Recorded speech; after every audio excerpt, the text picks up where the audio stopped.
The DMV examiner's sigh was louder than my heartbeat as he handed back my failed test for the third time, and I swear the fluorescent lights flickered just to mock me.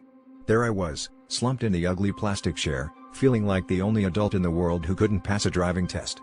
Friends were planning road trips, posting sunset highway selfies, while I replayed every missed stop sign and awkward parallel park in my head. Embarrassment gnawed at me, and for a split second, quitting seemed easier than facing failure again. But something shifted on the bus ride home, watching strangers chase their own daily battles through rain-streaked windows. I realized, in that moment of utter defeat, that every setback was just another mile on a much bigger journey. My failures weren't dead ends, they were detours, forcing me to pay attention, to learn, and to want it more.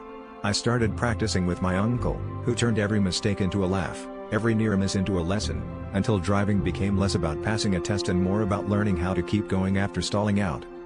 Test day number 4 didn't feel like an audition for approval, it felt like a victory lap for every ounce of persistence I'd managed to scrape together. My hands still trembled, but I drove with the confidence of someone who knew exactly how hard they'd fought to get here.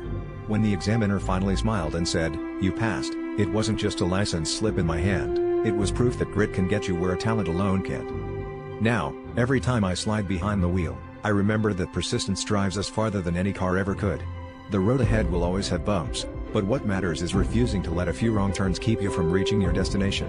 If you're stuck in neutral, don't give up. Sometimes, the best journeys start with a couple of failed attempts to get moving.